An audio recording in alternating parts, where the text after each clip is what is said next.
Watch out, here comes our president with a gavel. He's getting ready to hit the gavel. Careful. Here goes. Did you do it?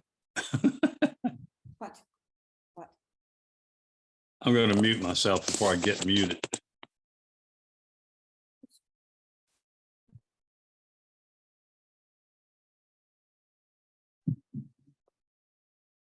Welcome, everybody. It's good to see you all here. Pretty good crowd for the middle of, I guess, this is early August. Middle of August. Yeah, no kidding. Last Thursday night, we did ourselves proud singing at the Salem Red Sox ball game. Can you hear me now? It's on. Turn it up. We did ourselves proud singing at the Red Sox game. We had help from the Action Club, and it must have been 40 or 45 people there to sing. Good time was had by all. It's also Thirsty Thursday, and very helpful, especially in the singing part. Today,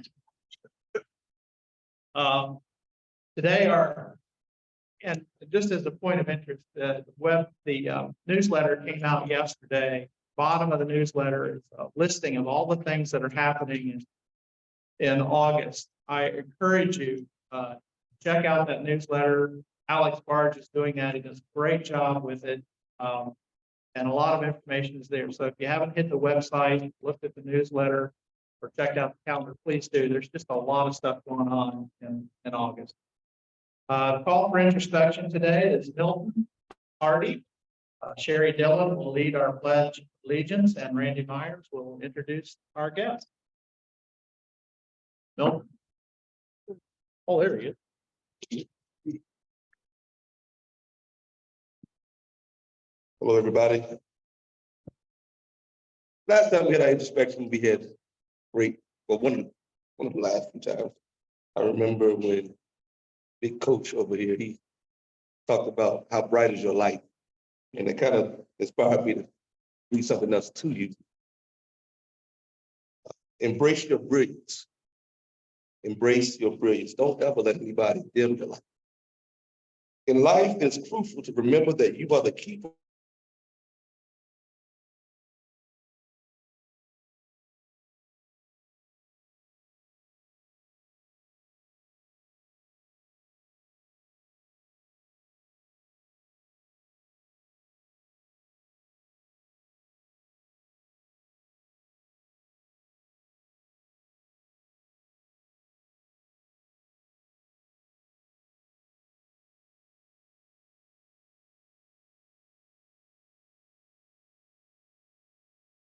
to extinguish it unless you allow them to.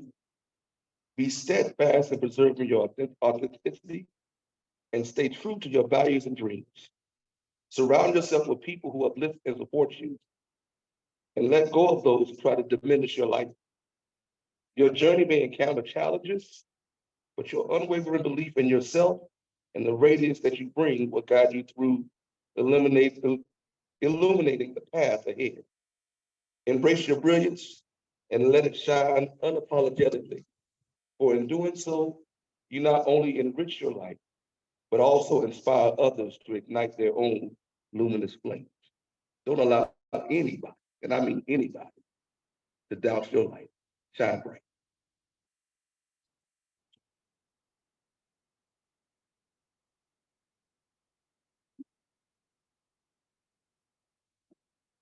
Good afternoon, everybody. I'm Sherry Dillon. Haven't been here in a while. Hello. It's good to see everybody. I've got something going on. Please join me in the pledge. I pledge allegiance.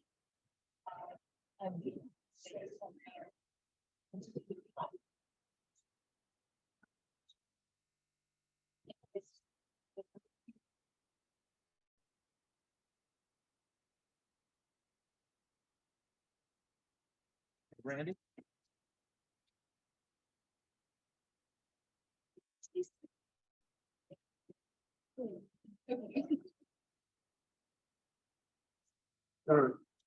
Good afternoon. My name is Randy Myers. And we have two guests I would like to introduce to you. The first guest is Captain Matt Trentham from the Salvation Army. And he is here with Greg Lineberger. If you would both stand, thank you. Appreciate it.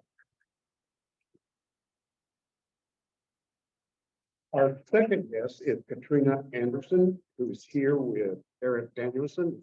Please stand up. Katrina is with All Star Impression, and we're happy to have you.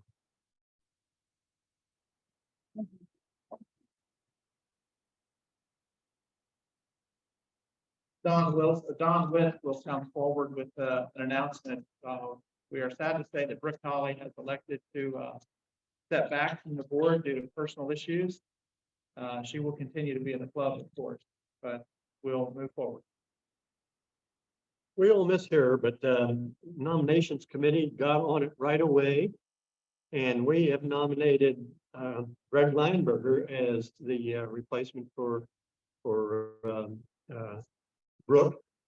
And next week, we will solicit any nominations from the floor. And then the following week, we will vote probably this guy in.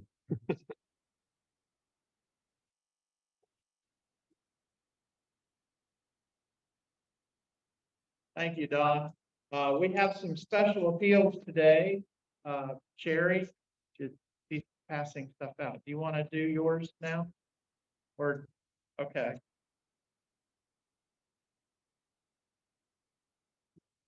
Yes, yes. Thank you, President Ben, and thank you all in advance for everybody who can help us out on Saturday. We are teaming up with Clean Valley Council to help clean up the valley over there in the Melrose neighborhood, right next to our Kiwanis Centennial Playground. There happens to be Horton Branch going through there, which is actually one of the most polluted waterways in the city. And it's our goal to clean that up. So your help will go a long way. You can help either pick up litter or help us weed the garden. I don't know if Cynthia's here. If J.C. Taylor, you can speak to this. He has been weeding and watering all week long. Thank you, J.C. He's been working hard. And he and Mike Adams have been working there, Mike O'Brata and others, and they can tell you, we need some help in that garden. So please come and plan to bring a shovel or use one of the ones that I'll have supplied there. We want to try to beat back those weeds. So 8:30 at the Goodwill Industries picnic shelter, 2502 Melrose Avenue. In your phone, GPS it if you haven't been there before. They have a picnic shelter where you'll check in at 8:30 in the morning. I'll have muffins and other pastries there. 9 o'clock, we'll put on our gloves and get to work, either in the garden or picking up the litter. And at 10:30, I checked out Blue Cow Ice Cream, and they would welcome us to come on down there and cool off after the work with some of the greatest ice cream. Thank you so much.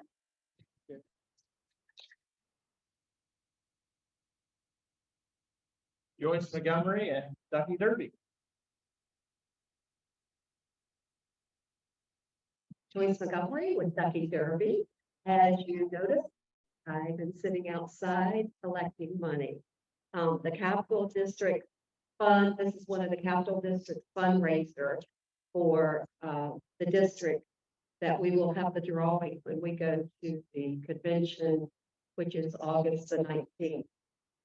So I'm not just taking your money, it is going to where it needs to go. The money that we raise helps the pediatric trauma facility in our capital district. And last week we were in 6th place. I was a little disappointed, but we had 20 Kiwanis who stepped up last week and put us in 2nd place. So yeah. The district's goal is 15,000. We are now at 5,700. So last week, or today, Danville was in 1st place with $690. Roanoke this week is $5.90. Richmond is $5.50 and Towson is $4.20. So the collection today of what I've collected is $140. So it's gonna push us another one. So yay, I'm a proud mom. We're gonna let no one be that. So, so usually our club is raised $800 to $1,000, so we are on track. I will be doing it for 2 more Wednesdays before the convention. So John and I are, should I say this, leaving early today.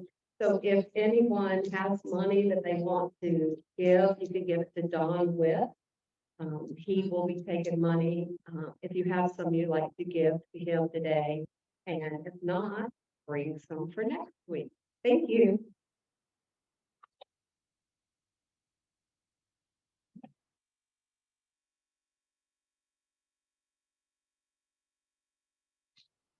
And good afternoon, it's Bob Haberman. I'm going to talk about grants. On June 30th, we sent out 86 notices to various nonprofits, or really, notices to 86 nonprofits, advising them of our schedule.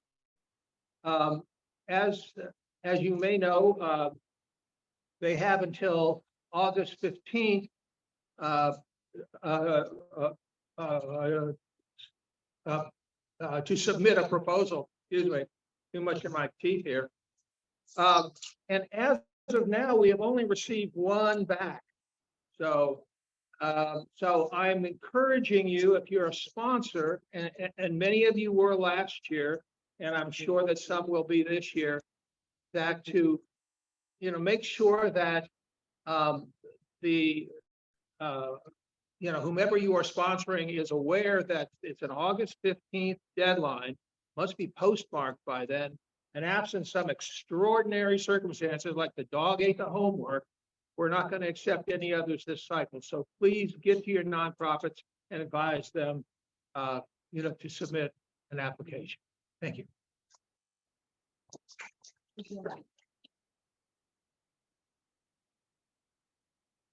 Thank you, Bob. We have time for brag bucks today. And I'm going to start with one. On Sunday, my wife and I will celebrate our 46th wedding anniversary.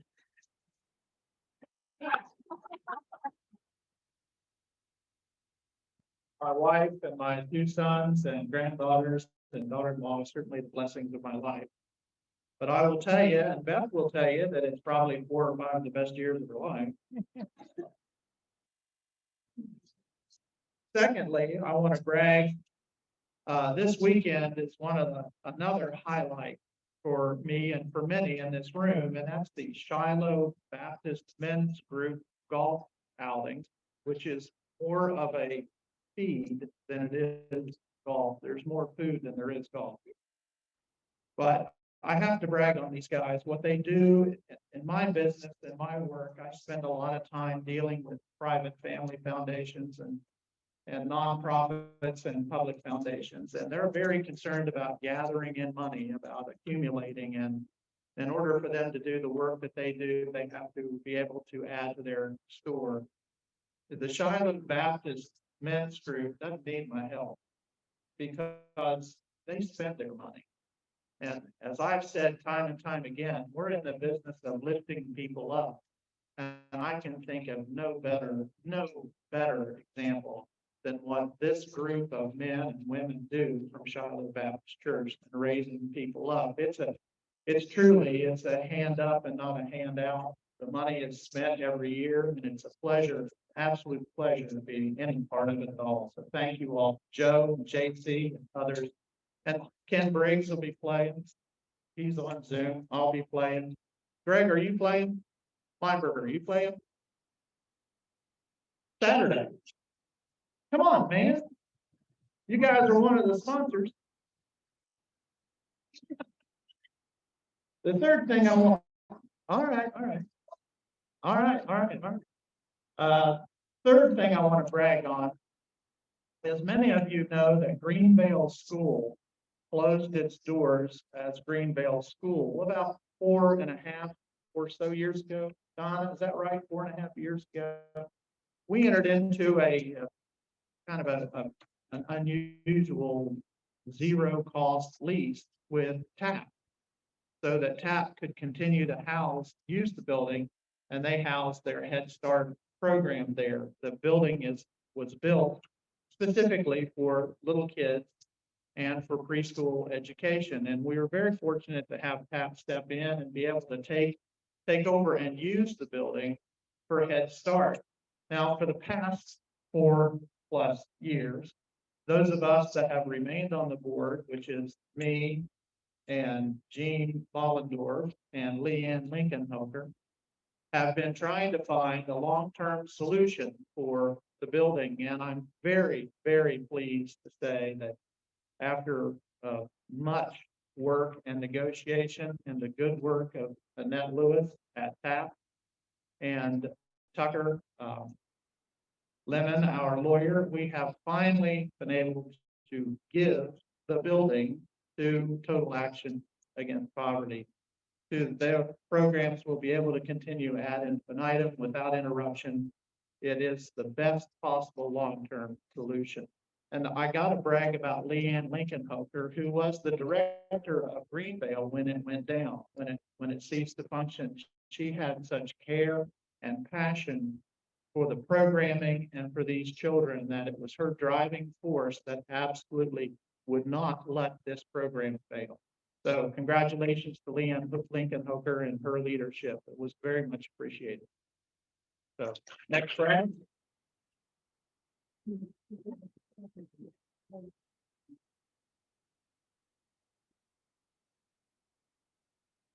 Hello, everyone. Those who don't know me, I'm Jill Schluff.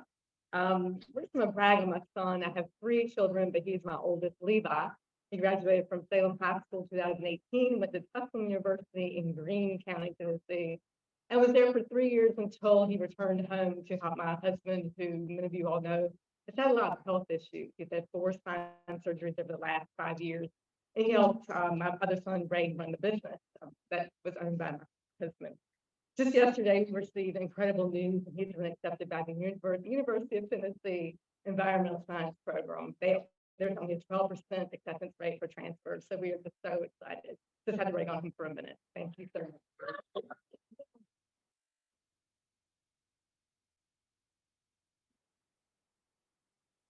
That's the appropriate link for this. All right, Sherry Hartman again. I have to give a brag today on Mike Adams. I issued a call to my committee to spruce up the sign-up sheet. This thing about graphics and layouts, and a number of you have helped me before. It's not my forte. So Mike Adams responded to my request to spruce up our sign-up sheet, and in fact wrote a poem. So we didn't get a song today, but we get a poem. Dear friends, we are urgently in search of help for the Roanoke log purge. Please don't leave us in the lurch. If you be so kind to keep us in mind and give us just a few minutes of your time. We'd like to be so brash as to ask you to help pick up others' trash. And we'd like it indeed if you help us sweep. We regret that when the work is done, although deserved, free beer will not be served. But chipping in and helping out will still be fun without a doubt. For all your efforts on the team, after the chores with a cool, refreshing ice cream. Thank you, Mike.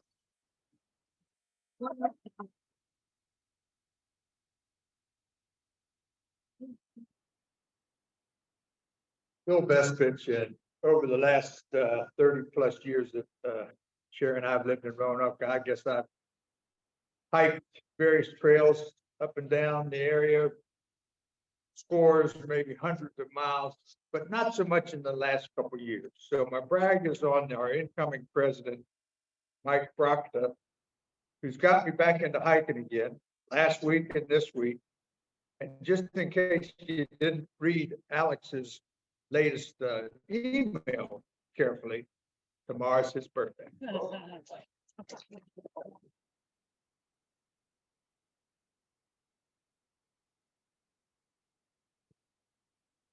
Hi, I'm Guy Bird. Just wanted to let you all know that this coming Friday is First Fridays down in the Elmwood Park.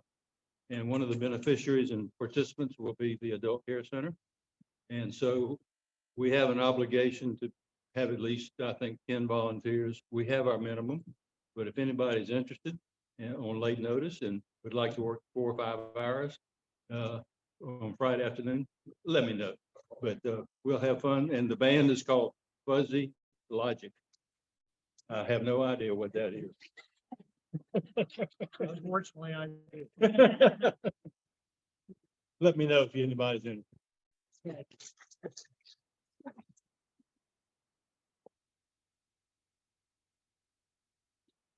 I'm Tom Miller. Did you say Sunday is your wedding anniversary? Sunday, that's it, yeah. Well, I knew there was a reason why you and I were so closely connected. Sunday is my anniversary as well. I only have 40 years to claim rather than 46, but I'll keep working on it, okay? My lovely wife, Robin, has put up with me. Many of you know her, and so anyway, happy anniversary, Robin. And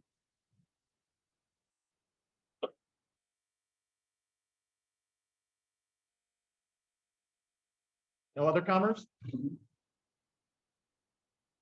Well. I won't say it. Would you like to introduce our speaker, Emma? Please do. Good afternoon. I am very excited to introduce our speaker today, Sarah Mellendy, who I came to know through the Botetourt County Farmers Market, which, if you don't know, shame on you, is one of my most favorite things in the entire world. If you want to go to the happiest place in all the land on Saturday, you should go to the Botetourt County Farmers Market, which, brag buck, shameless plug, was on the front page of the Roanoke Times for our tomato festival. So Sarah is not only a fellow vendor, but she also serves with me on the board. She is our frequent go-to gal for our 7 at 4 interviews. She has a very great energy in the newsroom and conveys really good information about our market. She's an active member of the Botetourt Beekeeper Association and serves on the planning committee for the Honey Festival, which is going to be an incredible event on August the 19th. Going to be held at the Buchanan Fairgrounds. So you need to be there because it's also going to be magical. About 6 weeks after finding their dream home and 5 weeks after getting married, Sarah and her husband moved to Botetourt from Prince William, Virginia, where Sarah had worked for the school system. Sarah is going to share with us how she got into beekeeping and how she took that hobby into an official business.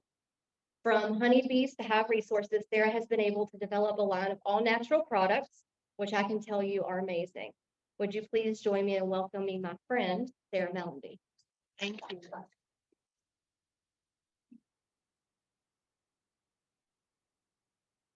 Good afternoon. Good afternoon.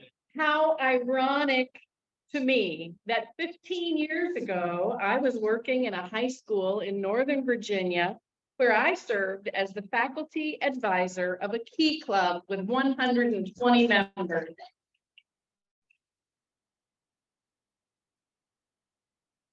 I grew up with a Kiwanis dad, so I have a pretty good idea how remarkable you Kiwanians are, and I thank you for inviting me to come share with you today.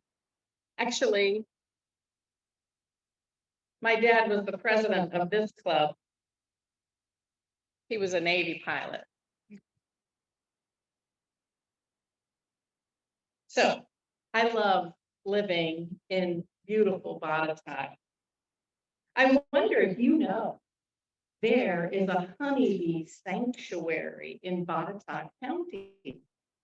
As a matter of fact, I think Botetourt is the only county in the state that provides land for a local beekeeping group to maintain such a sanctuary, and we do it mostly for educational purposes. Not only do we use it to help educate new beekeepers enrolled in our Introduction to Beekeeping course, but also to provide educational opportunities for scout troops, 4-H kids, and others interested in beekeeping. Another benefit of the sanctuary is to provide members of the Botetourt Beekeepers Association a place to temporarily house a hive, usually during swarm season, when if a beekeeper is lucky, she might end up with more bees than she can fit in her own apiary. My first visit to the honeybee sanctuary in early 2018 was right before the arrival of my first colony of bees. That visit was a great hands-on experience to prepare me for what to do when my bees arrived. My first bees came in what's called a package.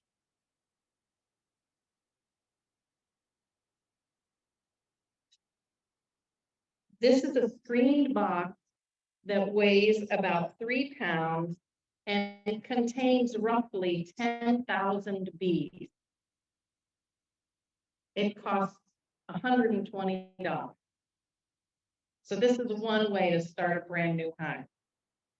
Inside this box is a tiny screened cage. And inside this is a queen and a few attendants. So to start a new hive with a package like this, the beekeeper dumps the 10,000 workers into the hive.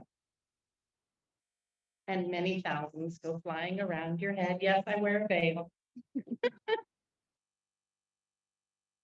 But the queen stays in the little cage. The cage goes inside the hive, just like this, and it takes the queen 3 to 4 days to eat through a little chunk of sugar, a plug of sugar in the end of this cage. Coincidentally, it takes the worker bees 3 to 4 days to become so accustomed to the queen's pheromones that they practically worship her.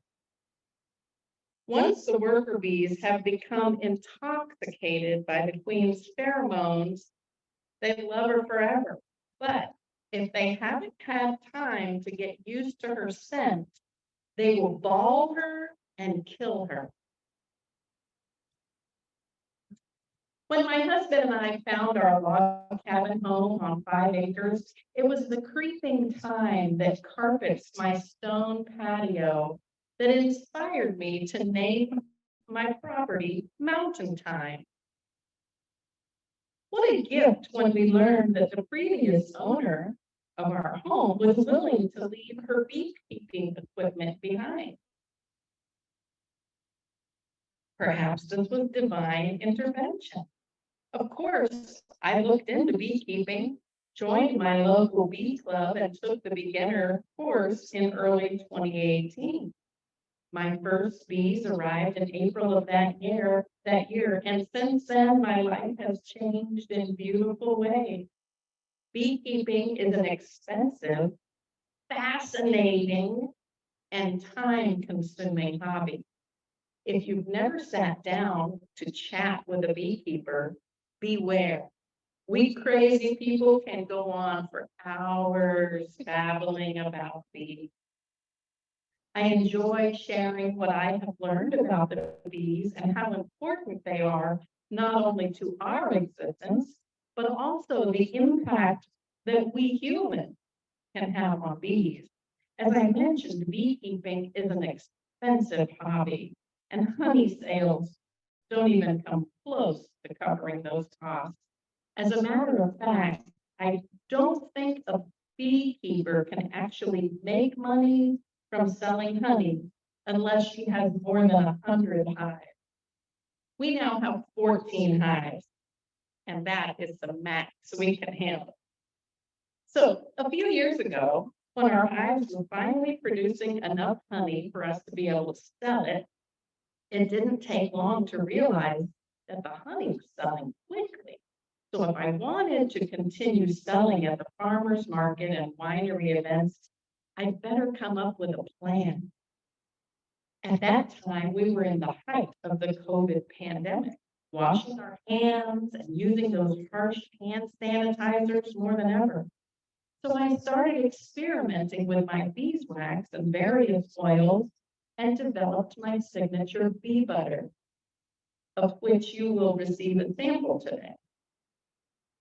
The bee butter has been such a big hit and is such a joy to hear from customers who have had success healing scars, soothing dry, irritated skin, and treating eczema with a product that I created with a little help from my bees. Over the past couple of years, I've developed over a dozen different bee butter scent combinations. So we all know that honeybees make wax. The wax is actually secreted from an abdominal gland on a worker bee.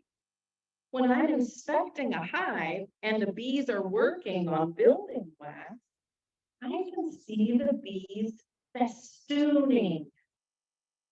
They will hang from each other like a barrel of monkeys. Remember that game? They make long chains. All the bees are connected by their little hands. This is a strange phenomenon that scientists have yet to explain. But the theory is that by festooning together, they are maintaining a necessary temperature in the area where they want to build new wax. The worker bees use the wax to build honeycomb, in which the queen will lay 1,200 to 2,000 eggs per day. Those eggs develop into larvae, which eventually grow into bees. And a frame of honeycomb filled with eggs and larvae is called a brood frame. Of course, the worker bees also use the honeycomb to store pollen, which is their protein food, and to store nectar and honey, which is their carbohydrate food. You know that honeybees make honey by collecting nectar from blooms.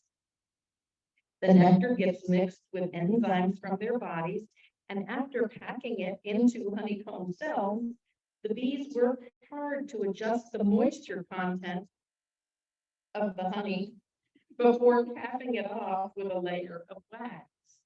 You might know that honey is antibacterial, nutritious, promotes burn and wound healing, contains antioxidants, and can help lessen seasonal allergy symptoms.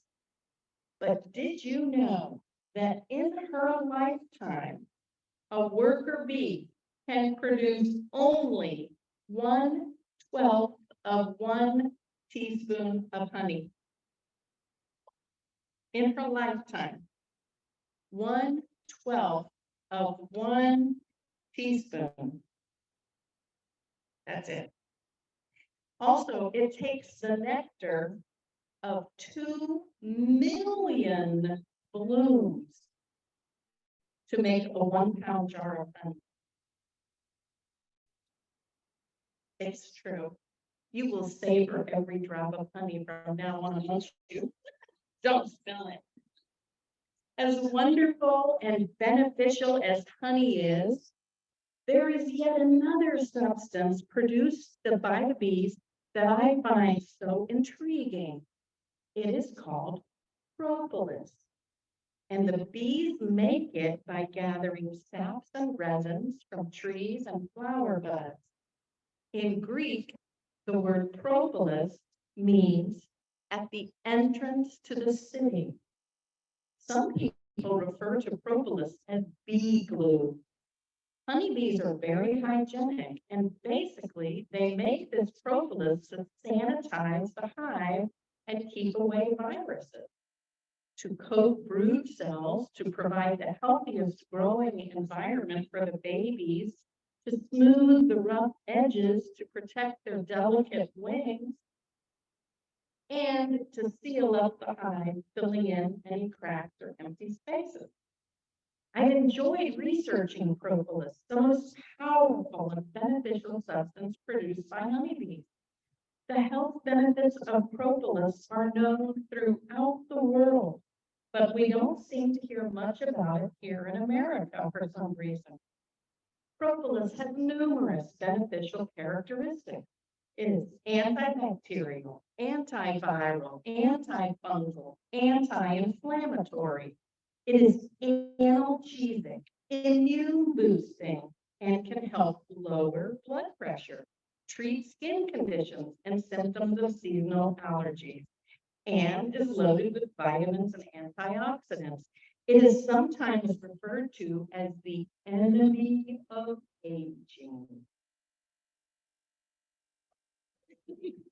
Give me that. Propolis is used to treat Lyme disease, COVID, asthma, and some cancers. As I learned all these wonderful things about propolis, I went back to experimenting and product development and have created several beneficial products using propolis. My propolis tincture is made with grain alcohol, and I take this tincture every day in my water as an immune boost. It can also be used to treat earaches, toenail fungus, and skin problems like acne. I also make a propolis oil with propolis and olive oil.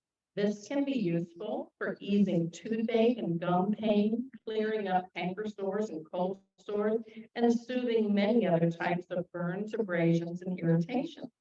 When I know that I will be traveling or in large indoor crowds, I like to dip a Q-tip in my propolis oil and swab the insides of my nostrils to create a barrier against breathing in any viral infection.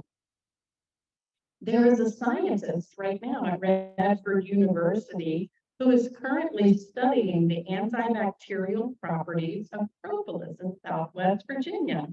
His assistant came to Mountain Time last month to harvest propolis from my hives, and he was so intrigued to learn that I actually use my propolis in products, so he is eagerly testing my propolis products as well. I will look forward to learning the results of this research. Not all of my products are derived from hive resources, but I do strive to create all natural products that are helpful in some way. Early last year, I developed a salve with cocoa butter and magnesium oil that has been quite popular. And because of the success of the magnesium salve, I've included magnesium mist as well. Last summer, I created mosquito beaters to deter mosquitoes, and since then, the mosquito beaters have been a big seller, and it's a challenge to keep them in stock. This year, I've added Tick Attack and Tick Attack for dogs. Another product that I developed last summer was something to help with poison ivy. I learned that Mother Nature already has an antidote for poison ivy, and that is jewelweed, also known as touch-me-not. So late last summer, when jewelweed was in bloom, I cooked up a medicinal herb oil using jewelweed, plantain, and calendula flowers. I named this oil Jewel Drops, and it has proven quite effective as a treatment for poison ivy rash and for insect stings. I have also added witch hazel to my Jewel Drops to create a spray called Witch Spritz. And I was thrilled to learn earlier this year, my own personal experience, that Jewel Drops was just what I needed to combat the pain of a bee sting. I keep a bottle of Jewel Drops in my bee jacket at all times now. So my product line continues to develop, as does my client base. And at the end of December of 2021, I left my dream job as a senior living community to take my beekeeping hobby and product development to the next level. I met with the Botetourt advisor from the Small Business Development Center and acquired my LLC for Mountain Time Honey and Gifts. The Small Business Development Center is supported by the Small Business Administration, and it is an incredible support and resource offering free advising and courses to small business owners. I spend a good bit of my time participating in networking events and webinars. There's so much to learn about running a business, and I still have a long way to go. I'm hoping to secure funding to expand my business to include a commercial kitchen and retail space, as well as other exciting projects I've been dreaming of. Besides selling my products online through my website, mountaintimehoney.com, I am also a regular with Emily at the Botetourt Farmers Market and local Shop Botetourt events. I have products in the One Love Coffee House in Roanoke and in Bedford at the New Homegrown Company. I created an exclusive buzzed bee butter that is only available at the Little Green Hive coffee shops, and I'm continually looking for collaboration opportunities with other small business owners.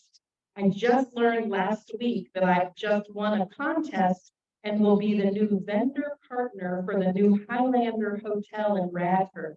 I've never even been to Radford yet.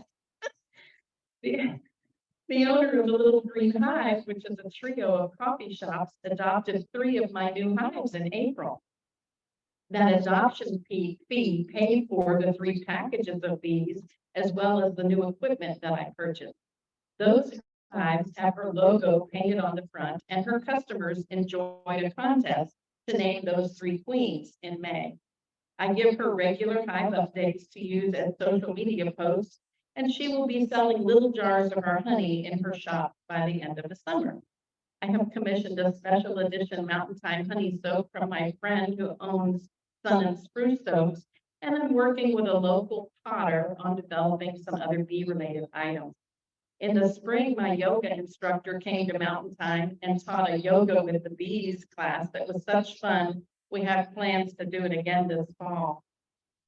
My mission with this business is to share what I have learned and I'm still learning about honeybees and all that they can do to help our environment and our health, as well as what all of us can do to support the honeybees, beekeepers, and our environment. I'm also determined to continue to find ways to create products to help with skincare, immune support, oral health, antiviral support, and especially wound care. Beekeeping is certainly not for everyone, but there are some simple ways that you and I can help the bees. Consider providing a water source on your property or balcony, which can be as simple as the tray that comes from a planter with a few rocks and water in it, rocks so the bees won't drown. And at this time of year, one hive needs 1 quart of water per day. That's a lot. One hive needs 1 quart of water to survive on a day like this. Each day, perhaps you will consider buying real honey from your local beekeepers instead of honey from a big grocery store. I ask folks to avoid toxic herbicides and pesticides and consider mowing their lawns a little less often in July and August because this is when the bees are in what we call a dearth. There isn't much in bloom that has nectar. This is when you see the bees on the clover, because clover is not their favorite flavor. But if you can keep your clover growing just a little longer, a little less frequently, you're doing them a huge favor. We can all learn to appreciate dandelions as they are the first source of food as winter departs. Plant natives in your yard and try to have different plants blooming throughout the season. If you have a balcony, you might consider just a large pot with a tomato plant and a couple of your favorite herbs. At the end of the summer, when the tomato plant fizzles out, pop in an aster and the bees will love you. I have a feeling some of you might have some interesting questions, and I would love the opportunity to attempt answers. Yes, sir. That's a wonderful question. How long will a honeybee live? And there are 3 different kinds of honeybees living in that hive. You have a queen bee in there, and she can live 2 to 5 years. There are drones in there, those are the male bees, and they probably live around 60 days. And then the worker bees, who are all female and who do all the work, surprise, they live probably 45-ish days. So maybe that's why she can only produce 1/12 of one piece. She only has this much time to get it done. Yes, sir.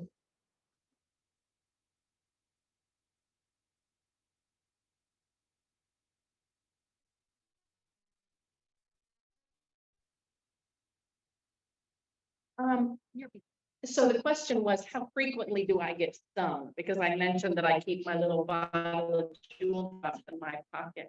I really don't get stung very often. When I'm in the apiary, I move slowly and gracefully as I can in an Oompa Loompa suit. But yeah, I'm pretty chill when I'm around the bees.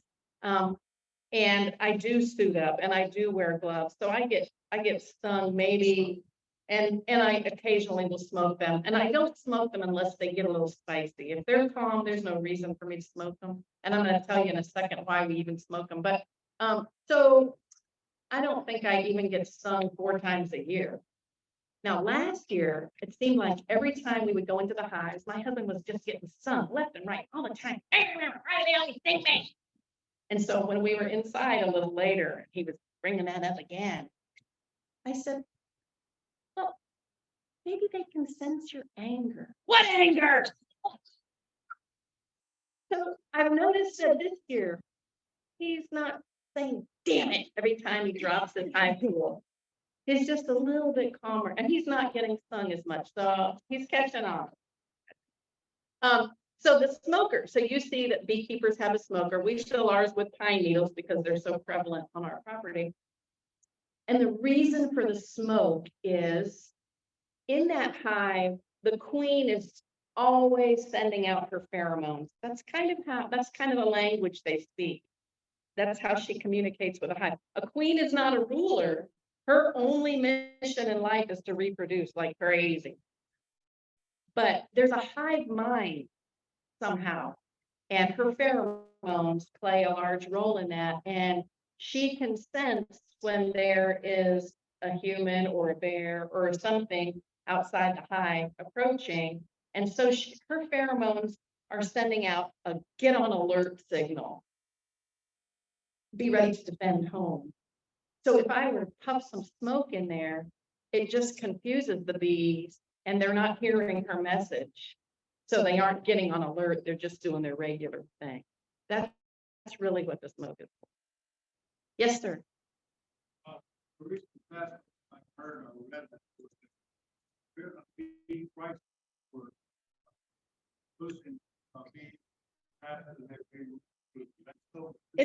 It's still true. If you know somebody who was a beekeeper 50 years ago, that was when beekeeping was easy. There's so much more out to get the bees now than there used to be. Of course, the main thing is the chemicals that people use on farms and fields and even in their yards, True Green. I mean, whatever kind of stuff they're putting, that stuff's killing bees. But also there is, that I think fairly recently in the last couple of decades, a little mite that has been introduced to our world. I'm not sure where it came from, but it's called the Varroa destructor mite. And it's visible to the naked eye. It looks like a little shiny round brown dot. And this little critter gets into the baby bees, the little larvae that are in open cells that don't have a little roof over them yet. After the queen lays the eggs and the larva starts to develop, when that larva gets to a certain age, the bees will cover it up with a thin coating of wax while it continues to grow, and then it will eat its way out when it's ready. But before that gets capped off, these little mice will crawl down in there and they'll start slurping on the larva. It doesn't kill the larva. The slurping all that yummy fat and juice out of the larva feeds the varroa mite. It doesn't kill the larva, but it weakens the larva. It makes the larva more susceptible to viruses down the road.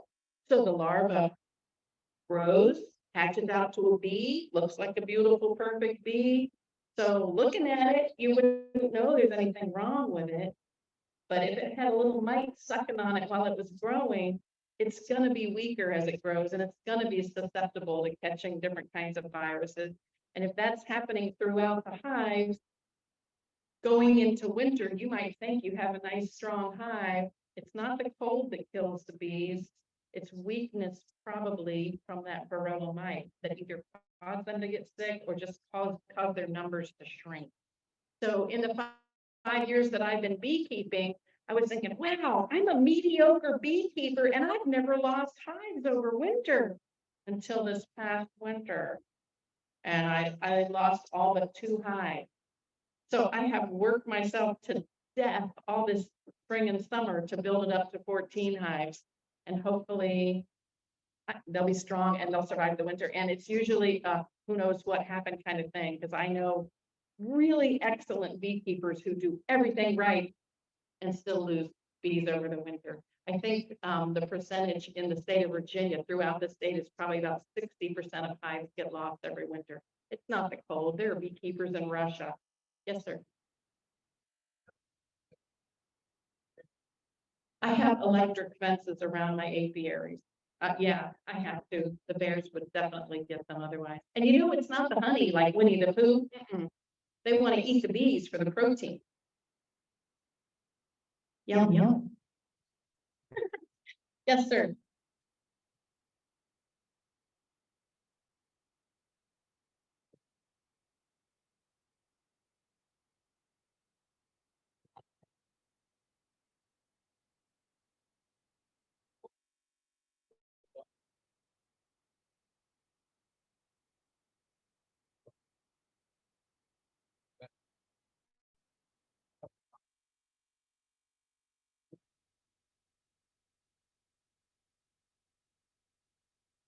I believe that all raw honey from anywhere in the world is good for you because it's loaded with vitamins, antioxidants. I mean, all kinds, it's got so much nutritious value.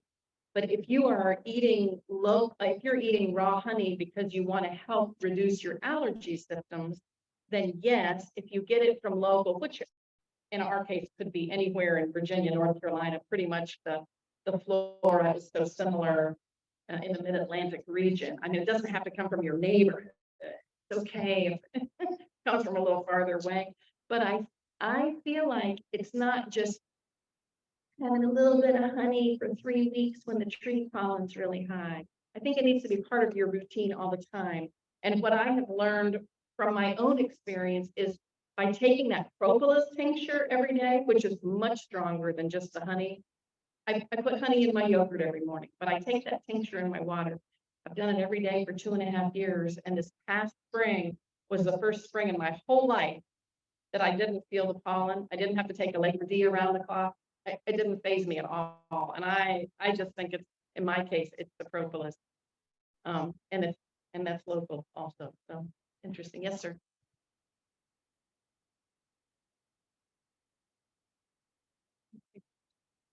So the question is, why do bees make honey? So here's what's in it for them. I mentioned that they collect pollen, and that's their protein food. And that, by the way, is what they feed the queen. And babies, they need a lot of protein. But the carbohydrate food is what they need, especially to get them through the winter or to get them through a dearth. Any time of the year when we don't have a whole lot in bloom, the bees will starve if they aren't getting carbohydrates because they're so busy and moving all the time. They need a high sugar, you know. So that's their carbohydrate food, and that's why they make honey. And honey, for a beekeeper to take honey and extract it and bottle it, it has to have a perfect moisture content. So beekeepers like me have a little tiny device called a refractometer. And when we get ready to pull honey out of the hive, we'll take a frame out, break open one of the cells, put a drop of honey in the refractometer and look at it to see what the moisture content is. Because if the moisture content is too high, there's too much moisture in there, and I take it and I bottle it, it will ferment. And then I have to learn how to make mead. Yeah. But yeah, it's a process. Beekeepers have to know what they're doing and do it right because the moisture content matters. Yes, sir.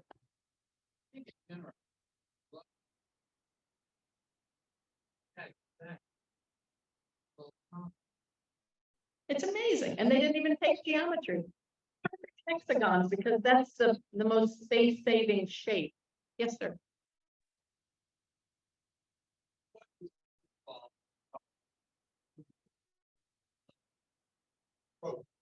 Good question. I would hesitate to buy honey from a large store like that because I don't know if they're getting buckets of honey from overseas that have been doctored up with sugar water or corn syrup, or I don't know how clean and perfect that honey is. But here's a kind of a test you can try. We've probably all had a jar of natural raw honey that when you get down to the bottom of the jar, you feel like, oh, honey's gone bad, kind of gritty like sugar. Well, let me tell you, honey is the one food in the entire world that will never, ever, ever spoil, ever. It will last forever. It will never spoil. But all real honey will eventually crystallize. And when it does, all you have to do is heat it up and it goes back to liquid form. As a matter of fact, people overseas kind of prefer what they call granulated honey. They don't like it runny like Americans do. They like it to be like that. But that's a test. You know you've got the real deal if it starts to get a little grainy. Yes, ma'am.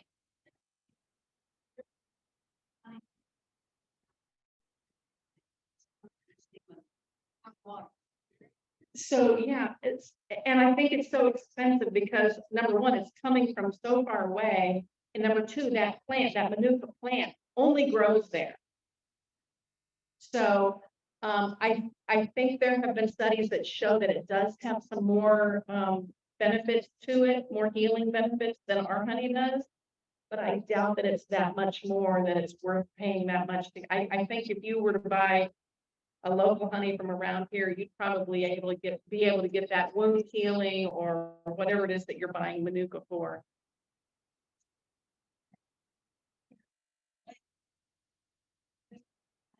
Yeah, it's fascinating. You know, one of the very first things I learned, the very first bee conference I went to, and by the way, my mother had just died right before I became a beekeeper, and she had been plagued with diabetic foot ulcers for years. And at my very first conference, a professor said, well, you know that honey is used to treat diabetic foot ulcers. I was like, oh my God, where was I 10 years ago? I came on this game a little too late, but propolis and honey both can help you with all kinds of wounds, topical. Yes, sir. You know, bees don't need me at all. They do just fine without me. I just try to coax them a little bit. Yes, sir.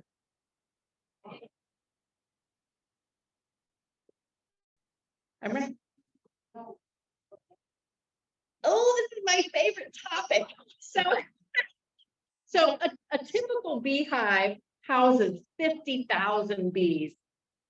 One queen, a boatload of girls who do everything, and a lot of guys and their drones. And their only mission in life is to mate with a queen. I mean, we do have to thank the drones because without them, the queen couldn't reproduce, but that's all they do. Those boys don't even lift a finger. They don't even feed themselves. The girls have to feed it to them. So, oh yeah, that's how you feel. Well, wait till you hear the rest of the story, sir. So here's what happens. Drone bees from all over will get together and they'll fly way up in the sky and form what they call a drone congregation.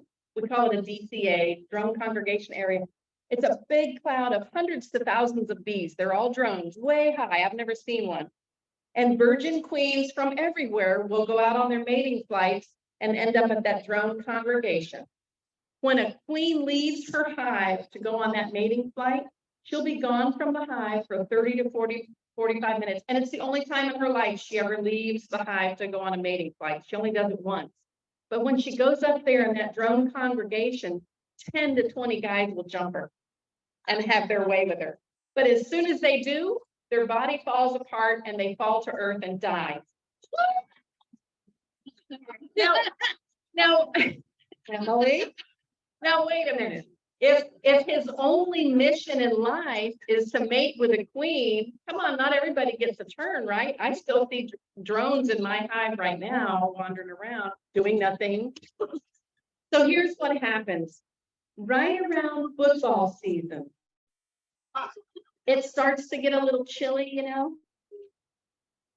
The girls start looking around the hive and they're saying to each other, let's quit feeding them. They've been drinking all the beer, have their feet on the furniture, doing nothing. So literally the girls stop feeding them. And they start to get weak. And then, and I've seen it happen, the girls will pick them up by the scruff of their neck, fly them out of the hive and throw them out the door to die in the cold. Truly, all drones who did not get a chance to mate, if they did, yay, but they died. But if they didn't get a chance, they get kicked out of the hive to either die of starvation or hypothermia. Wow. And then in early spring, when the queen starts laying eggs again, then drones are being born and we have drones again. But you survived the whole winter with no drones. Who's going to shovel the sidewalk? Yeah, isn't that crazy? Yes, sir. Grandson actually has where a bee goes that. Ooh, on my windshield. So I have these two bee superhighways. One is right outside my kitchen window, and the cars are parked right there in the driveway. And right as winter is kind of turning into spring, I get these little tiny streaks of bright yellow all over my windshield. The bees come out to poop. They'll come out on a cold winter day. If it's really sunny enough in the afternoon, they'll come out just to poop. What?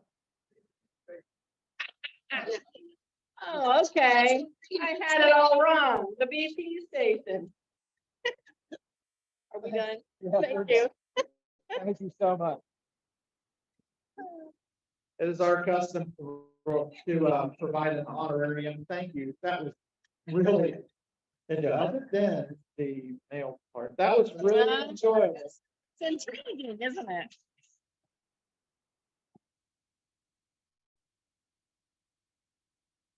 Next week's honorarium goes to the Bonaparte Farmers Market. Thank you. Thank you. We need it. Honey and eggs for everybody. That's right. All right, again, just a reminder, go to the website, check it out. There's a lot going on. Dancy Dave has a really fun event planned, I think 24th, is that right? Very much looking forward to that. Just a lot of stuff going on. Please check it out and sign up and participate. We need gardeners, we need waterers, we need mowers, we need all kinds of stuff. So bees need our garden. Yes, they do. If there's nothing else for the good of the cause, I say we're adjourned. Thank you all.